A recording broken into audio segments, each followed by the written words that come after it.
Bon, Kinshasa actualité, nous avons le président de Bisso Zoya, qui sur le terrain dans Zando pour nous avoir vidéo parce que le président de Bisso Zoya et on a bâti un peu de soin à inaugurer Zando de Bisso. Donc, nous avons la image, comment les bateaux bondissent. On a au moment où on a chicata, on a un peu partout pour nous côté un peu. Au moment où on a bambila. Donc,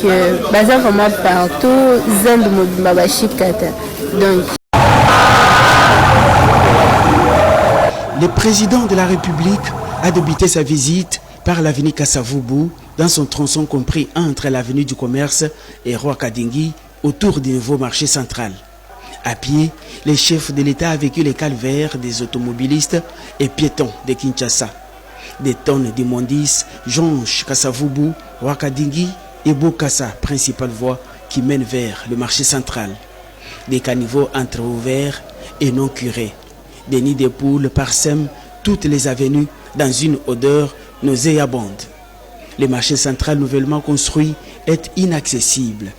Le chef de l'État Félix Antoine Tshisekedi Tshilombo a fait les constats malheureux sur l'avenue du marché, l'avenue de Marais et l'avenue de Plateau, méconnaissables et envahies de bout à bout par les vendeurs.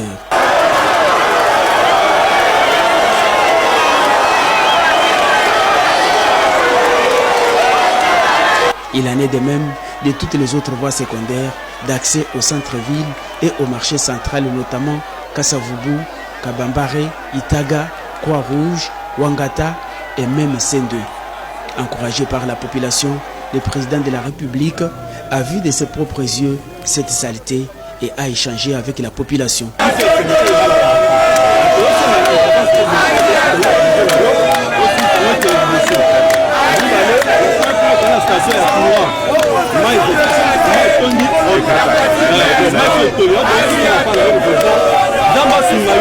Au grand mot des grands remèdes s'impose. Le président Tshisekedi est déterminé à faire changer cette situation et redorer l'image de cette partie du centre-ville. Des gros moyens seront déployés pour ouvrir toutes ces avenues et démanteler les marchés pirates.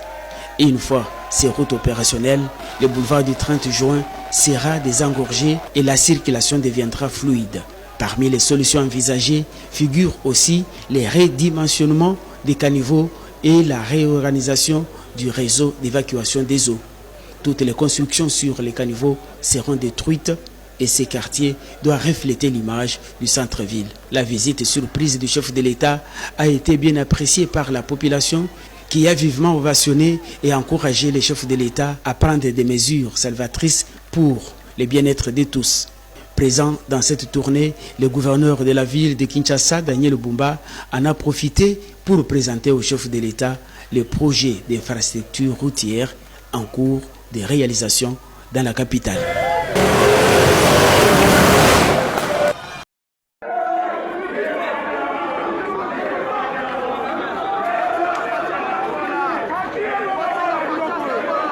Dans la tempête, tu me tiens. Tu t'occupes de mon lendemain. Seigneur, moi je suis dans tes mains. C'est toi qui peux tracer mon chemin. Qui peut se comparer à Dieu si merveilleux? Dis-moi qui je vais envier. Quand j'ai Jésus à mon côté, il est l'alpha et l'oméga. Toutes les richesses sont dans la tempête, tu me tiens. Tu t'occupes de mon lendemain. Seigneur, moi je suis dans tes mains. C'est toi qui peux tracer mon chemin. Qui peut se comparer à Dieu si merveilleux? Dis-moi qui je vais envier. Vous allez komona tozali na kati ya gombe esika président décidaki ye moko alobi te lelo ifona tambola namona ndenge vila Kinshasa ezali atambola boye akutani na bosoto moko ya somo mbumba bandi explication amataki ta faci alobi te oza mokonzi soki banome yo mokonzi eza mpo osala mosala na pointe ndeko ya Jamal ndeko ya Jamal abandi mpe baexplication bato bakangi balobi faci keba ndeko na ye Jamal asala kaka ndenge wana mesuka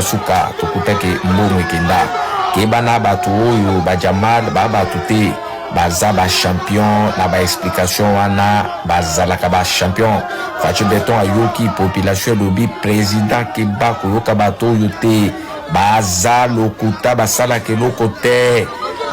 lokote mokonzi nde mokonzi mboka tala lobite ngambo kuna zotambula na mona ndenge vile ya Kinshasa ezali balingaki bayebisa ye to président kuna ukoko komata lobite tete fora koma na mona alors ndeko Mbumba explication matakita na ndeko Jamal babandi explication neti na film ya Kamere na Jamal tozomona ka kondire eloko bisi lingisalema mais Boachi Beton lobite il faut na tambola lo na mona ndenge ba kinois bazo souffrir ba kinois ba lobi mokonzi tambola yo moko omona alobite ndeko Jamal problème ezatetika na tambola na mona ndenge pila Kinshasa ezali bande comme président tango tambola président Lili Facha Lili alobi non c'est pas possible comment beaucoup ko bomba bosoto na banda kuna binote mais na balabala ya l'État na ville oyo bisika ikokozala kitoko pona biso nyonso bozobomba ville bosoto boye est-ce que ça propre à l'obité tozotambola memba l'obité tomatela boye Facha lobi non nazokende na tout droit kaka na mona ndenge ville Kinshasa komi belle partout bosoto somo soki gombezana no boye wana maloba Fachi soki gombezana no boye sikoyo bayo bavandi na kati ya bachangu bayo bavandi na balemba bayo bavandi na bamatete na Kisenso bakoko zala ndenge nini po biso awa na katikati ya ville na centre ville ezaboye non biloko aboye fesi la président lobi non mbala simatangu nazali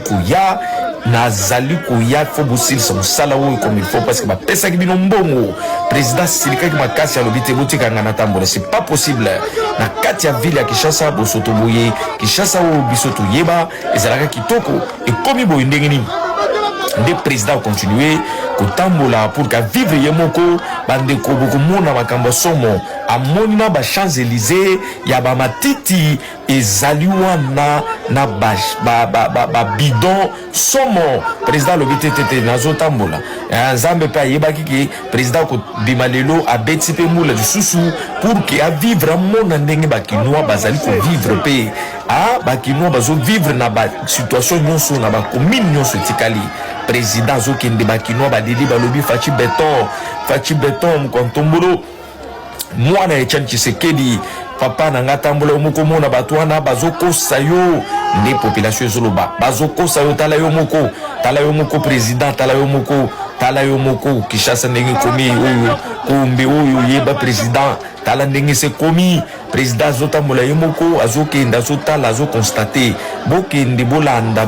bande ko liboso tala baka niveau président tala alobi somo me wana tozopusa na population azolela lobi président soki gombe zana no boye centre ville e bongo ba komino etikali président oyo bakonzi bazalaka te ekozala ndenge nini tozo souffrir président population eleli lobi Fachi Beton ndenge yo moko ye c'est-à-dire ko constater o komona makambo ndenge zali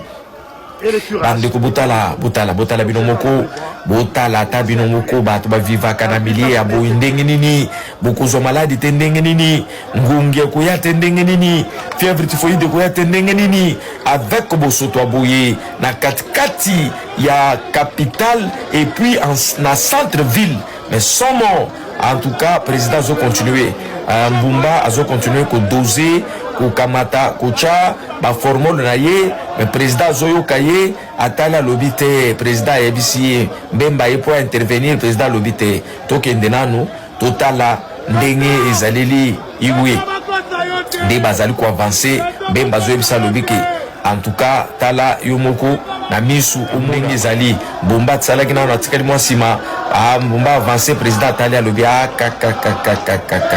nde population ba ibisi président oyo moni Champs-Élysées oyo ya matito eza muke président soko ke ikote bakalamu eko eza somo okokuta ba Tour Eiffel ya matiti ezali kuna ba Tour Eiffel ya matito ezali même na balabala mususu na ville awa ba Tour Eiffel ba building olie ville etongama na ba building ya solo mais ville ezotongama na ba building ya ba matiti na ba sachet likolo nango yango ba telemaki babeleli mokonzi ya mboka bayebisi ye balobi chef kaka sokosala eloko te tokokufa mokonzi faci atali alobi te azo avance population toujours makelele faci ye moko azo avance atali alobi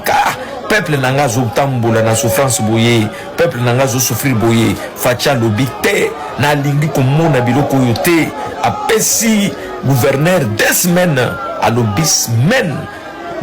dans 2 semaines nalingi komona biloko oyo te et puis alaki alobi soki alongwe na Gombe akokita na ba